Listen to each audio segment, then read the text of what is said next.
आज मैं आपके समक्ष वेद की छाया में विश्व शांति के कुछ सूत्रों पर प्रकाश डालने जा रहा हूं।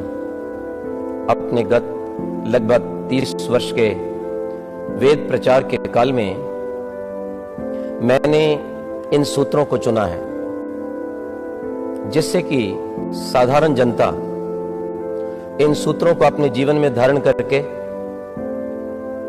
अपने जीवन के परम लक्ष्य को प्राप्त कर सके।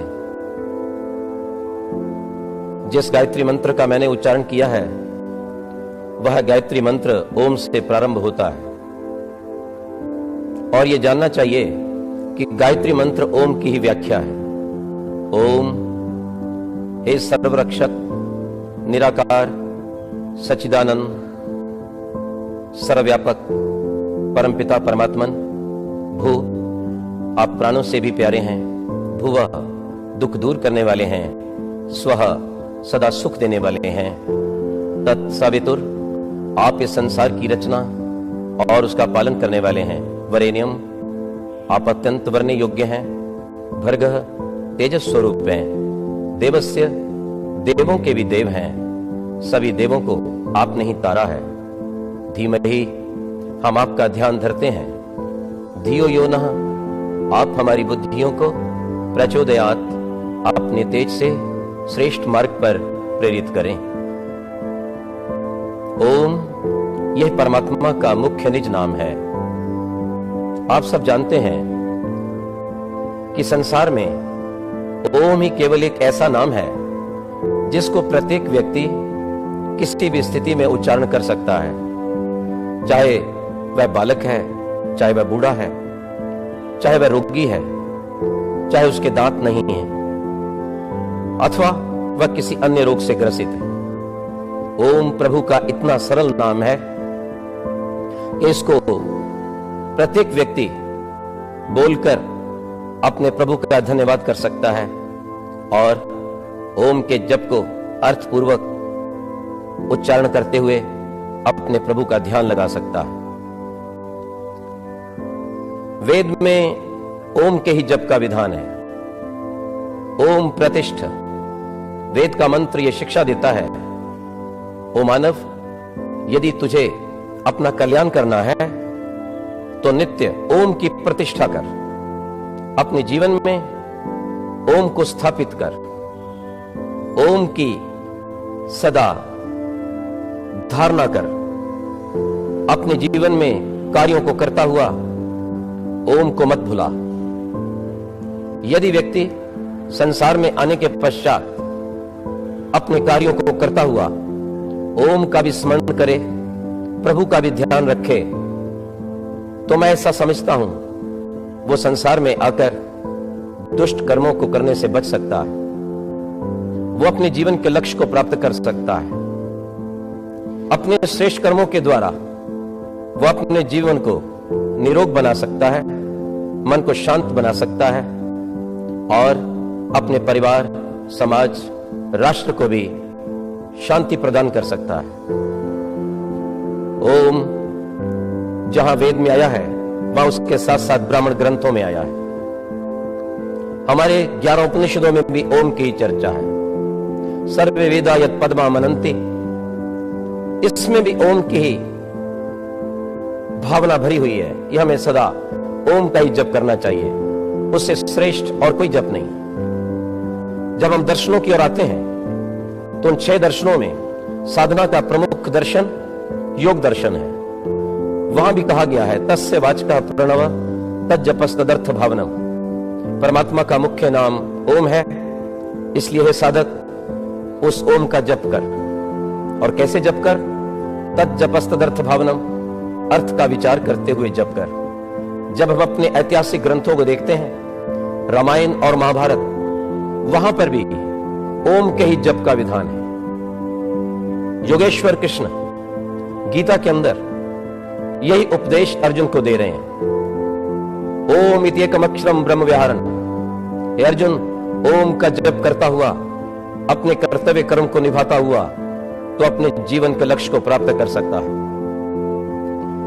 इसलिए वर्तमान के संसार में यदि हमें मन की एकाग्रता चाहिए, यदि हमें योग की सिद्धि चाहिए, तो हमें ओम का जप करना चाहिए। कुछ व्यक्ति शंका करते हैं, ओम का जप ही क्यों? हम उनको यह बताना चाहते हैं कि परमात्मा अत्यंत सूक्ष्म है, निराकार है, सर्वव्यापक है। परमात्मा हमें प्राप्त है, पर फिर भी हम उसका दर्शन नहीं कर सकते, परमात्मा का अनुभव नहीं कर पाते। क्यों? क्योंकि हमारी चित्त की वृत्तियां रास्ते में बाधक है। जब तक हमारा चित्त एकाग्र नहीं होता, तब तक परमात्मा जैसे सूक्ष्म विषय को पाना कठिन है। एकाग्र, इस शब्द का अर्थ भी यही है, जहां पर आगे केवल एक ही रह जाए और कोई शेष ना रहे, कोई विचार ना रहे, कोई व्यक्ति ना रहे, केवल एक ही आगे शेष जहां रह जाता है, उसे ही एकाग्र कहते हैं। इसलिए यदि हमें शीघ्र ही आत्मा के आनंद को प्राप्त करना है और उसके लिए चित्त को एकाग्र करना है, तो परमात्मा के सबसे सूक्ष्म नाम ओम नाम का जप करना चाहिए। ओम, इसमें एक अक्षर पूर्ण है और उसके साथ म हलंत है। चित्त की वृत्ति को ओम एकाग्र कर देता है। इसलिए एकाग्र करता है कि ओम के ऊपर आकर जब चित्त की वृत्ति टिक जाती है, तो और शब्दों का विचार समाप्त हो जाता है, और शब्दों का समाप्त हो जाने से विचार मन कुशाग्र हो जाता है, सूक्ष्म हो जाता है। और जैसे ही मन सूक्ष्म होता है, अन्य विचारों से शून्य होता है, वैसे ही सूक्ष्म परमात्मा को वह मन पकड़ लेता है। ध्यान रखेंगे आप। मैं आपको एक उदाहरण देना चाहूंगा। हम बैठे हुए हैं, बैठे बैठे हम पे कहीं से एक बहुत सूक्ष्म किसी अच्छे भजन की तरंग सी सुनाई दी। हमने देखा वो भजन बहुत ही प्रिय है, मधुर है, हम उसे सुनना चाहते हैं पर सुन नहीं पाते। कारण कि बाहर इतना शोर है कि थोड़ी देर में ही उस भजन की वो लहरी समाप्त हो जाती। हम जिधर से भजन की आवाज आ रही है, हम उधर 4 कदम बढ़ते हैं। जब बढ़ते हैं, कुछ आवाज सुनाई देती है, फिर हम रुकते हैं, क्योंकि कुछ शब्द सुनाई दिए और फिर चले गए। वो भजन के शब्द ठीक सुनाई दें, हम रुक जाते हैं, अपने हाथ और पैरों को रोक लेते हैं, फिर आंखें बंद कर लेते हैं, थोड़ी देर के लिए अपने कान को उधर लगाने का प्रयास करते हैं, अपने मन को एकाग्र करते हैं। तब हम क्या देखते हैं? कुछ भजन के और शब्द हमें सुनाई देते हैं। ईश्वर को प्राप्त करने का और समाधि को सिद्ध करने का यही ठीक और वैज्ञानिक उपाय है, और इसका मूल है ओम का जप। ध्यान रखिए। इसलिए जब भी आप साधना में बैठे, ध्यान करें, तो गायत्री मंत्र का उच्चारण तो करें, परंतु उस पूर्ण गायत्री मंत्र को ओम में ले आए। ओम भू, ओम भुवा, ओम स्वः, ओम सविता, ओम वरेण्य, ओम भर्ग, ओम देवस्य, ओम धीमहि, ओम प्रचोदयात्। गायत्री का पाठ भी हो गया और आपका मन ओम के साथ एकाग्र हो गया। प्रारंभ में अभ्यासी को यह चाहिए कि थोड़ा बोल करके जप करें, क्योंकि जब अपने कान उस जप को सुनते हैं तो बाहर की तरंगों से मुक्त हो जाते हैं, और अपने ही ओम की ध्वनि को सुनने के कारण वो मन बाहर नहीं जाता। इससे भी अच्छा यह रहे कि प्रारंभ में दीर्घ श्वास लेकर यदि आप इस उद्गीत का अर्थात ओम का लंबा उच्चारण करते हैं, दोनों आंखों के मध्य में, भ्रिकुटी में, ब्रह्मरंध्र में अथवा हृदय देश में ध्यान लगाते हैं, जहां भी आपको अच्छा लगता है, तो यदि आप 10-11 बार इस तरह से ओम का उच्चारण करते हैं, तो आपको बहुत शीघ्र साधना में सफलता मिलेगी।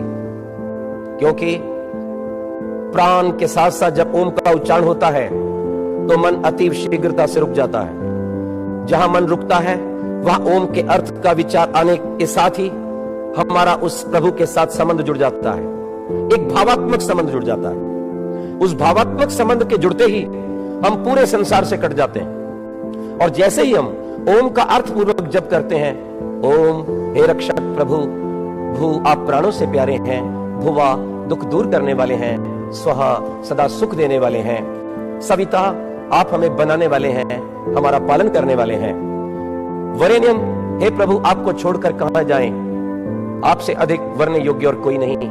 जब सारा संसार भी हमें छोड़ देता है तब भी आप ही हमारे सहारे बनते हैं। भर्गो आप तेजस स्वरूप हैं, विज्ञान के भंडार हैं, ये सारा संसार आपके इशारे पर चल रहा है प्रभु, इसलिए हम आपकी शरण में आए। देवस्य देवों को भी आपने ही तारा है, ब्रह्मा आपका ही जप करते हैं, शिव जी ने आपका ही जप किया, राम भी आपका जप करते थे, और कृष्ण जैसे मैंने कहा वो भी आपका जप करते थे। महर्षि दयानंद आपके ही ओम नाम का जप करते थे, गुरु नानक देव जी ने भी एक ओंकार कहकर आपके ओंकार का ही जप किया है। और जितने भी प्राचीन ऋषि महर्षि देवी देवता हुए हैं, आप देखेंगे उनके चित्रों पर ओम ही लिखा रहता है। इससे पता चलता है कि ओम देवों का भी देव है। और इस मंत्र में ओम के ध्यान की चर्चा है धीमहि, क्योंकि भगवान ध्यान का विषय है, देखने का विषय नहीं है। यदि भगवान देखने का विषय होता तो यहां पर बोलने की बात कही गई होती, देखने की बात कही गई होती, पर यहां मंत्र में भगवान कहता है यदि आप मुझे प्राप्त करना चाहते हो तो आप ध्यान में मुझे प्राप्त कर सकते हो। ध्यानम निर्विषय मना, बाहर से अपने विषयों को समाप्त कर दो, और जब इंद्रियों के बाहर के विषय समाप्त हो जाते हैं और जब हम भीतर ओम की ज्योति जलाते हैं और ओम का गुणगान करते हैं, उसकी आवश्यकता को समझते हैं, उसकी कृपाओं के बदले में धन्यवाद करते हैं, और जब अपना संबंध उस भगवान से भावात्मक जोड़ देते हैं तो उस समय मन बहुत शीघ्र एकाग्र हो जाता है। धारणा और उसके पश्चात ध्यान, और ध्यान के पश्चात समाधि की वो स्थिति आ जाती है जहां पर कि आत्मा को अपना आभास नहीं रहता, वहां जप का पता नहीं चलता, वहां शरीर और संसार का पता नहीं चलता, वहां केवल भगवान के आनंद की अनुभूति होती है। अर्थात इस ओम के जप से हम उस समाधि की अवस्था को सिद्ध कर सकते हैं। हमारे पतंजल योग शास्त्र में कहा है व्याधि सत्यान संशय। ओम का जप जहां एक साधक को बहुत शीघ्र भगवान के साथ जोड़ देता है, वहां यदि वह साधक नियम पूर्वक संयम करता हुआ, श्रेष्ठ सात्विक भोजन का आचरण करता हुआ, प्राणायाम पूर्वक ओम का जप करता है तो उसके शरीर की अनेक व्याधियां नष्ट हो जाती हैं। देखिए ब्रह्मा बैठे हैं, जप कर रहे हैं, किसका जप कर रहे हैं? ओम जप कर रहे हैं ब्रह्मा। और जो जप करते हैं, भक्ति करते हैं, वो कौन है? भक्ति करने वाला भक्त होता है तो पता चलता है कि ब्रह्मा ओम के भक्त हैं। हम शिव जी के पास पहुंचते हैं, क्या देखते हैं? वो भी समाधि लीन है और उनके चित्र पर ओम लिखा रहता है। पता चला कि शिव जी महाराज भी भक्ति कर रहे हैं, वो भी भक्त हैं, पर किसके भक्त हैं? वो ओम के भक्त हैं। आगे बढ़िए, रामचंद्र महाराज को हम देखते हैं जो कि 14 वर्ष तक जंगलों में तप कर रहे थे। उनके जीवन में भी बार बार आया है, वो ब्रह्म यज्ञ करते थे, ओम का जप करते थे। वहां भी क्या देखते हैं? राम जी भी बैठकर जप कर रहे हैं, अर्थात ये भी भक्ति कर रहे हैं, ये भी भक्त हैं। किसके भक्त हैं? ये ओम भगवान के भक्त हैं। और कृष्ण महाराज योगी थे, वो योगाभ्यासी थे, उन्हें योगेश्वर कहा जाता है। और उन्होंने भी गीता में कहा है ओम, हे अर्जुन यदि कल्याण चाहते हो तो ओम का जप करो।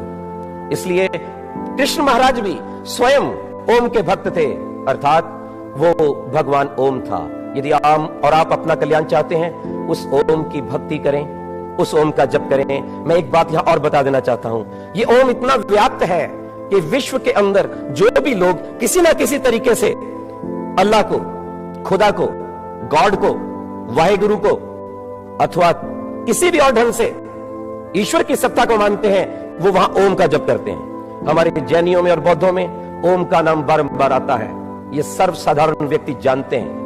ये सभी लोग पहले आर्य थे और बाद में ये इधर उधर जाने के कारण मतों पंथों में पड़ गए। चलिए हम आपको बाइबल की ओर ले चलते हैं। बाइबल के अंदर भी जब हमारे पादरी अपनी चर्च के अंदर कोई कार्यक्रम देते तो कहते आमीन, ये भी ओम का ही विकृत रूप है। कुरान के अंदर तो अनेकों बार अलिफ लाम मीम आया है, लाम वाह हो जाता है और वाह ऊ हो जाता है, अरबी भाषा के व्याकरण के अनुसार वो भी ओम है, और वो भी अमीन आमीन कहते हैं। चलिए एक और बात आपको बताऊंगा, आप प्रसन्न होंगे।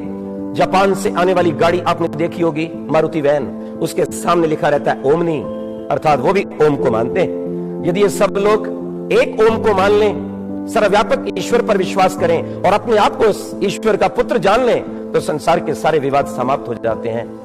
हम इस तरह से ओम का जप करते हुए अपने जीवन को स्वस्थ बना सकते हैं, अपने मन को शांत बना सकते हैं, अपनी आत्मा को आनंदित बना सकते हैं और अपनी इस धरा को शांति से युक्त एक बना सकते हैं। प्रभु सबको ऐसी बल बुद्धि शक्ति दे कि वो ओम का जप कर सकें। ओम शांति शांति शांति।